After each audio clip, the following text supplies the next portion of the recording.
Content warning. This episode contains themes of abandonment, depression, anxiety, insecurity, poverty, birds, unsanitary things, and displacement from one's home.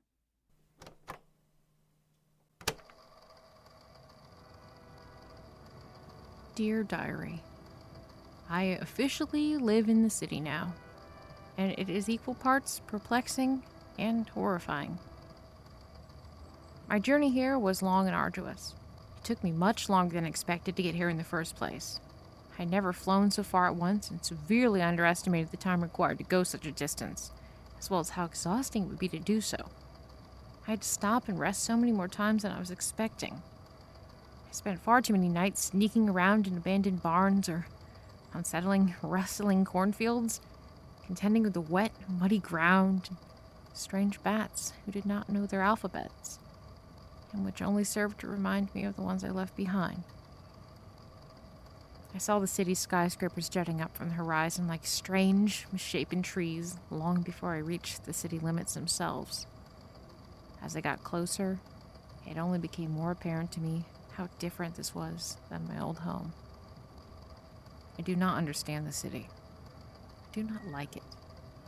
It is too loud and too bright and smells much too strongly of more things than I can list out. The air is filled with the bustling cacophony of high-rises and beeping taxicabs and spires on radio buildings that poke up into the sky almost higher than I am capable of flying. There are no quiet sunsets. There is nothing to nurture here. Everything is loud and crowded and busy.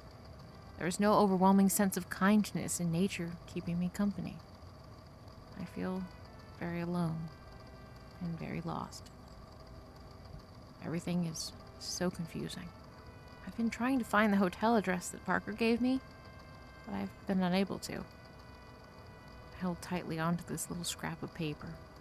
It was the one thing I have left that Parker gave me, a singular clue which at its core is a map, which will lead me to Parker. Or if nothing else, lead me to the knowledge of what happened to them. While I have not been able to find the address yet, I feel this is mostly a reflection of my inability to read maps more than anything else. At least I hope so. I have never tried to read a map prior to this quest, and the city is substantially larger than I expected it to be. That's the funny thing.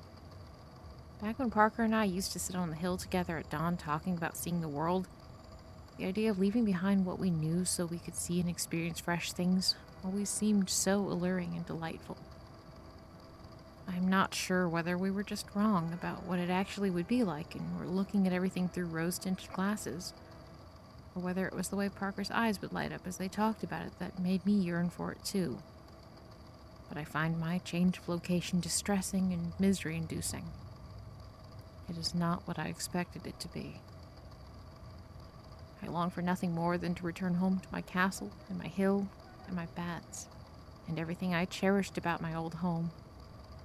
But am afraid that I, perhaps, did not appreciate enough. I have not had any luck finding a place to stay at. I tried to get a hotel, but it didn't really work out. I went to the first hotel I saw and quietly entered through the doors. There were a lot of people waiting in line. I didn't know why they did not all just descend upon the counter in a large flock and in one singular loud voice make their demands to the clerk simultaneously. That is what birds do. But people seem to play by different rules than birds. At least some of the time. After observing the situation, I assumed I was supposed to stand in line politely too, so I did.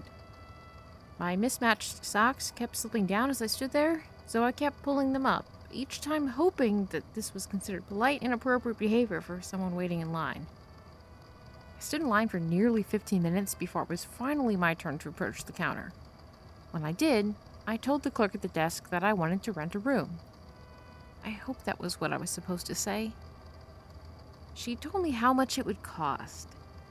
I suddenly became aware that I did not possess any money, but, undeterred, I offered her what I think was a dried slice of pizza that I'd found in the treasure can outside of the building. I'd used some pink pieces of glue to stick some little plastic eyes onto it, and used the same glue to stick a banana peel to its head like a hat. The clerk looked positively aghast as I presented this to her as currency, before she took a deep breath and informed me that my creation was not a form of payment they accepted. She looked disgusted as she said this, and I felt awful about myself and mad at myself. I had only been in the city for a few hours and had already messed up terribly. Mortified, I mumbled something about not having any money, picked up my sculpture, and left before security could escort me out. I almost threw my sculpture away when I left the hotel, but it was looking at me with its little plastic eyes, and suddenly I could not bear the idea of getting rid of it. It may be a piece of pizza with eyes glued on, wearing a hat, but in this strange and terrifying place, it is the only friend I have right now. I do not have the confidence to try another hotel. Not right now. I am too exhausted to try. Furthermore, I'm assuming they also would not accept my sculpture as payment. And I am no longer certain I want to part with it anyways. Instead, I have decided to take up residence for now on top of the library. At least until I have enough money for a hotel room. I hope I find Parker soon. I just want things to be okay again. And I'm so very tired.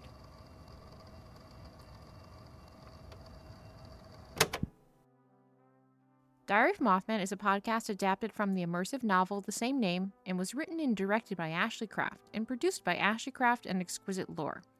Mothman was voiced by Ashlee Craft. The music was by The Westerlies. You can support this podcast by telling your friends about it, giving us a good rating on the podcast site of your choice, or supporting us on Patreon for as little as $1 a month. You can find the links in our description. Thank you for listening.